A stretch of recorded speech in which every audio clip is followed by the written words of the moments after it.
Onions यानी प्याज सबसे ज़्यादा कॉमन सब्जियों में से एक है। शायद ही कोई दिन ऐसा हमारे घरों में जाता हो, खासकर एक इंडियन फैमिली के घर में, जहाँ पे कोई भी डिश बिना प्याज के बनाई जाती हो।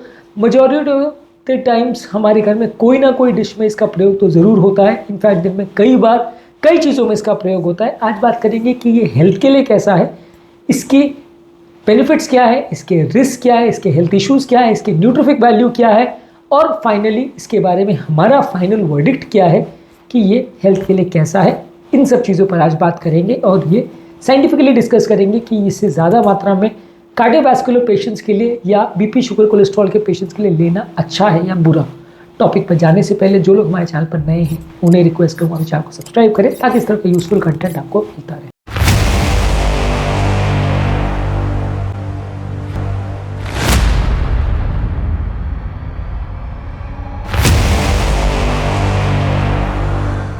सबसे पहले बात करेंगे प्याज के हेल्थ बेनिफिट्स पर। इसमें सबसे इंपॉर्टेंट बेनिफिट ये है कि इसमें न्यूट्रिफिक वैल्यूज़ काफ़ी अच्छी, कंटेंट्स काफ़ी अच्छे, विटामिन मिनरल्स काफ़ी अच्छे, vitamin C, vitamin B6, folate, potassium और डाइटरी फाइबर इसमें अच्छा होता है। ये ज़्यादातर अपने बॉडी के सारे फंक्शंस को इम्प्रूव करने के लिए, बॉडी की इम्यूनिटी को इम्प्रूव करने के लिए, पेट की हेल्थ के लिए, हार्ट की हेल्थ के लिए, ओवरऑल बॉडी की मेटाबॉलिक फंक्शंस के लिए ये सारे विटामिन और मिनरल्स की काफ़ी मात्रा में ज़रूरत होती है। इसलिए ये एक अच्छा सोर्स इसका माना जा सकता है। इसके अलावा इसमें एंटीऑक्सीडेंट्स होते हैं जैसे कि फ्लैवेनॉइड्स और सल्फर कंपाउंड। एंटीऑक्सीडेंट्स बॉडी में मौजूद फ्री रेडिकल्स को ख़त्म करने का काम करते हैं। अब ये फ्री रेडिकल्स बेसिकली क्या होते हैं? ये बेसिकली कुछ चार्ज सेल्स होते हैं बॉडी में, जो कि वैसे तो थोड़ी मात्रा में रहें तो बॉडी के लिए फ़ायदा करते हैं, बीमारियों से लड़ने में, इम्यूनिटी बढ़ाने में मदद करते हैं। लेकिन कभी कभी किसी बीमारी में ये ज़्यादा बढ़ जाते हैं बॉडी में, तब ये बॉडी के खुद के सेल्स को डैमेज करने लग जाते हैं। और जब कभी ऐसा होता है तो ये एंटीऑक्सीडेंट वाले खाद्य पदार्थ इनको हटाने में या इनको कम करने में हमारी मदद करते हैं और बॉडी को अलग अलग तरह की बीमारियाँ, खासकर हार्ट अटैक्स, कैंसर और इस तरह की डेंजरस बीमारियों से बचाते हैं, जो कि ऑक्सीडेटिव सेल्स या चार्ज सेल्स या फ्री रेडिकल सेल्स की ज़्यादा मात्रा में होने की वजह से शरीर में हो सकता है। इसके अलावा हार्ट की हेल्थ के लिए अच्छा है क्योंकि ये ब्लड कोलेस्ट्रॉल लेवल्स को कम करता है, ब्लड प्रेशर को कम करता है, ओवरऑल हार्ट की हेल्थ के लिए अच्छा है। ज़्यादातर हार्ट डिजीज़ और स्ट्रोक के पेशेंट्स के लिए इसे अच्छा माना गया है। बेसिकली ये काफ़ी कम कैलोरी वाली सब्जी है, इसलिए हार्ट के पेशेंट्स इसे रेगुलर ले सकते हैं, ज़्यादा मात्रा में ले सकते हैं, बशर्ते बहुत ज़्यादा तेल में इसे ना पकाया गया हो। क्योंकि प्याज के साथ एक बड़ा इशू ये होता है कि बहुत सारी इसकी सब्जियां जो है वो डीप फ्राई करके बनाई जाती है, तो ऑब्वियसली अगर उसके साथ तेल जाएगा तो इसके भी जो फ़ायदे हैं वो ख़त्म हो जाएंगे, फ़ायदे के बदले नुकसान करने लग जाएगा। यदि हम इसे डायरेक्ट खाते हैं या सब्जी में बॉईल वगैरह करके खाते हैं, हेल्दी वे में इसको बनाते हैं बिना ज़्यादा तेल का प्रयोग करें, तो ये काफ़ी हेल्दी है और आपके लिए हेल्थ बेनिफिट्स काफ़ी लेके आएगा। हार्ट पेशेंट्स के लिए अच्छा है। इसके अलावा इसमें होते हैं anti inflammatory effects. Anti inflammatory effects यानी बॉडी में मौजूद जो सूजन या इन्फ्लेमेशन होती है, जिसकी वजह से हार्ट अटैक्स का, लकवे का या बहुत सारी तरह की कार्डियोवैस्कुलर प्रॉब्लम्स के होने का चांस बढ़ जाता है। अलग अलग तरह के आर्थराइटिस और अलग अलग तरह के जॉइंट्स में भी या अलग अलग तरह के ऑर्गन्स में, लिवर में, किडनी में जो सूजन होती है वो सारा इन्फ्लेमेशन कम करने में मदद करता है। इसलिए प्याज को ज़्यादा मात्रा में लेने से बॉडी में मौजूद इन्फ्लेमेशन को कम करता है। बहुत सारे तरह के आर्थराइटिस और अस्थमा की बीमारियाँ सिर्फ और सिर्फ इन्फ्लेमेशन से रिलेटेड होती है। उस तरह की बीमारी से पीड़ित पेशेंट्स को इसे ज़्यादा मात्रा में लेना चाहिए। इसी तरह से डाइजेशन के लिए भी अच्छा है। इसमें मौजूद सोल्यूबल फाइबर कॉन्स्टिपेशन वाले पेशेंट्स के लिए अच्छा है। ये फाइबर जब हमारे पेट में जाता है तो बाउल मूवमेंट्स को, यानी पेट में जो खाने का मूवमेंट है उसको इम्प्रोवाइज करता है, जिसकी वजह से हमारा पाचन बेटर होता है और कॉन्स्टिपेशन वाले पेशेंट्स के लिए अच्छा है। लेकिन हाँ, इसे ज़्यादा मात्रा में खाने से ये हमारे पेट में गड़बड़ कर सकता है, क्योंकि ब्लोटिंग और गैस का प्रॉब्लम भी हो सकता है।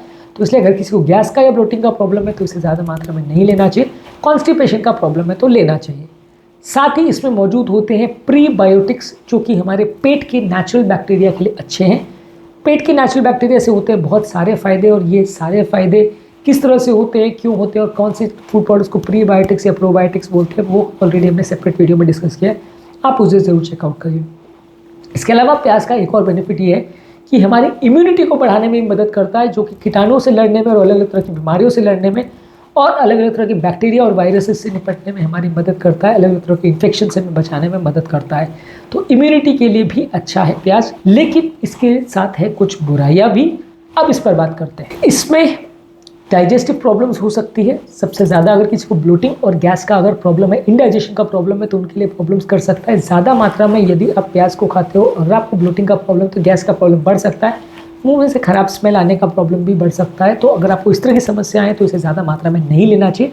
इसको पका के खाने से थोड़ा सा इसमें डाइजेशन इंक्रीज हो जाता है, बेटर हो जाता है, तो पेट का डिस्कम्फर्ट बेटर हो सकता है। कच्ची प्याज को खाने से डाइजेस्टिव डिस्कम्फर्ट बढ़ सकता है। इसको कुक करने से इसका जो कार्बोहाइड्रेट है वो ज़्यादा इजीली डाइजेस्टेबल हो जाता है, तो इसको खाने से उतने प्रॉब्लम्स नहीं होंगे। इसके अलावा कुछ लोग को इसमें मौजूद जो सल्फर कंपाउंड्स है उससे सेंसिटिविटी होती है, जिसकी वजह से उससे रिएक्शंस भी हो सकते हैं, जिससे डाइजेस्टिव प्रॉब्लम्स वगैरह भी हो सकते हैं, स्किन इरिटेशंस और रेस्पिरेटरी प्रॉब्लम भी हो सकते हैं। ये लेकिन हर व्यक्ति में होगा ऐसा ज़रूरी नहीं है। कुछ कुछ व्यक्तियों को एलर्जिक रिएक्शंस होते हैं सल्फर कंपाउंड से।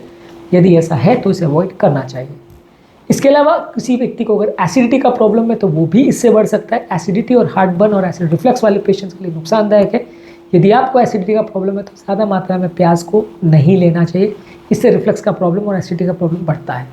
आंखों के लिए अच्छा नहीं है, क्योंकि ज़्यादा मात्रा में यदि आप प्याज को काटते हैं या उसको आंखों के सामने रखते हैं तो इसमें मौजूद जो सल्फर कंपाउंड्स होते हैं वो आंखों को इरिटेट करते हैं, जिसकी वजह से आंखों में से पानी आता है और ये हमारी हेल्थ के लिए कोई अच्छा नहीं है। कुछ लोग कहते हैं कि आंखों को साफ़ करता है, इसलिए आंखों को साफ़ करने के लिए आप रिफ्रेश टीयर्स या आँख में पानी डाल लें तो ज़्यादा अच्छा है।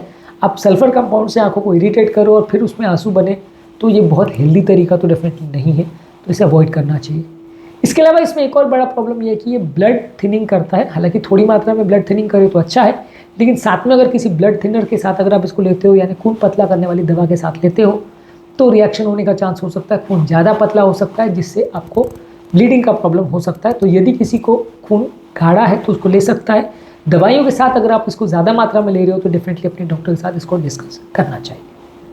अब बात करेंगे इसके न्यूट्रिफिक वैल्यू, ग्लाइसेमिक इंडेक्स और ग्लाइसेमिक लोड के बारे में। प्याज में लगभग 100 ग्राम में होता है 44 कैलोरीज। इसमें कार्बोहाइड्रेट होते हैं 10 ग्राम के आसपास, डाइटरी फाइबर होता है 1.7 ग्राम, शुगर होता है 4.7 ग्राम, फैट होता है 0.1 यानी काफ़ी कम है, प्रोटीन भी काफ़ी कम होता है 1.2 ग्राम्स। विटामिन सी इसमें 8.4 मिलीग्राम्स होता है, जो कि आपकी दिन भर की रिक्वायरमेंट का 14% होता है। विटामिन B6 इसमें 0.1 मिलीग्राम्स होता है, जो कि आपकी दिन भर की रिक्वायरमेंट का 6% होता है।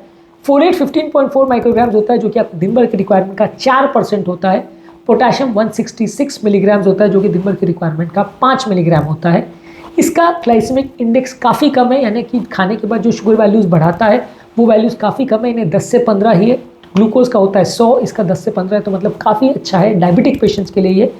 ग्लाइसेमिक लोड भी इसका काफ़ी कम है, तो ओवरऑल अगर आप इसको ज़्यादा मात्रा में खाते हो तो ये आपके शुगर वैल्यूज़ नहीं बढ़ाता, डायबिटिक पेशेंट्स के लिए अच्छा। लास्ट में हम बात करेंगे हमारे फाइनल वर्डिक्ट के बारे में कि बीपी, शुगर, कोलेस्ट्रॉल से संबंधित पेशेंट्स के लिए प्याज कैसा है।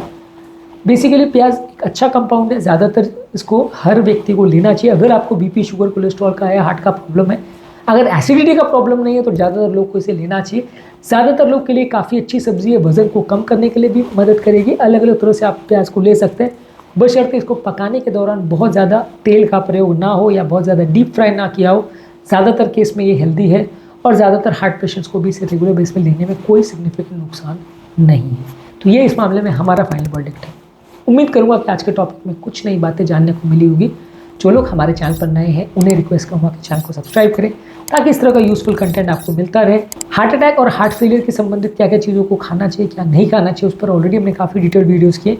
ये आप हमारे डाइट के प्लेलिस्ट, डाइट के स्पेसिफिक वीडियोज़ में चेकआउट कर सकते हैं। Thank you.